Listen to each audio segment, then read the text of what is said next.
ప్రపంచవ్యాప్తంగా ఉన్న తెలుగు సోదర సోదరీమణులందరికీ ఉగాది శుభాకాంక్షలు తెలుపుతూ మాజీ ఎంపీ రఘురామకృష్ణంరాజు వీడియో విడుదల చేశారు.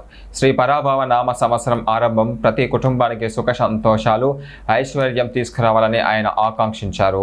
వివిధ రాష్ట్రాలలో వివిధ పేర్లతో జరుపుకునే ఈ పండుగకు హిందూ పండుగలలో ప్రత్యేక స్థానం ఉందని తెలిపారు. ముఖ్యమంత్రి చంద్రబాబు నాయుడు సంక్షేమం, అభివృద్ధి కార్యక్రమాలతో రాష్ట్రం మరింత తేజవంతంగా అభివృద్ధి చెందాలని మనస్ఫూర్తిగా కోరుకుంటున్నట్లుగా ఆయన వెల్లడించారు. ప్రపంచవ్యాప్తంగా ఉన్న తెలుగు సోదర సోదరీమణులు అందరికీ నా హృదయపూర్వక శ్రీ పరాభవనామ సంవత్సర ఉగాది శుభాకాంక్షలు. మన తెలుగు వారికి, కన్నడ వారికి ఉగాదిగా, మహారాష్ట్ర వారికి గుడి పడవాగా ఎంతో ప్రసిద్ధిగాంచిన ఈ ఉగాది ప్రముఖ హిందూ పండుగల్లో ఒక విశిష్ట స్థానం.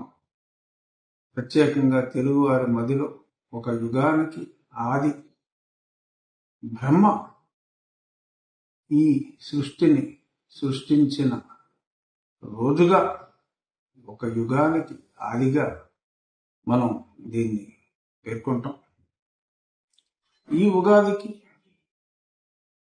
ప్రజలందరూ మన తెలుగు రాష్ట్రం, మన ఆంధ్ర రాష్ట్రం ప్రజలు గౌరవ ముఖ్యమంత్రి గారి సంక్షేమ అభివృద్ధి కార్యక్రమాలతో మరింత తేజవంతంగా విరాజిల్లాలని మనస్ఫూర్తిగా కోరుకుంటూ, అదేవిధంగా మన సంస్కృతి సాంప్రదాయాలని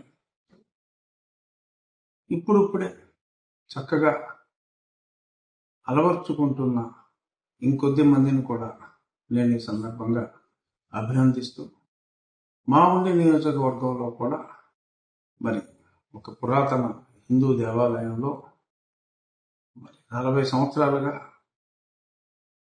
తుడవటానికి కూడా అనుమతులు ఇవ్వని ప్రదేశంలో ఈరోజు వారే ఉగాది పచ్చడి పంచుతున్నట్టుగా తెలిసింది. చాలా సంతోషం. ఈ చక్కని మార్పు మరింత మంచి మార్పుకి సంకేతం అవ్వాలని ఈ ఉగాది శ్రీ పరాభవనామ సంవత్సర ఉగాది సందర్భంగా మనస్ఫూర్తిగా కోరుకుంటూ మరొక్కసారి ఉగాది శుభాకాంక్షలు.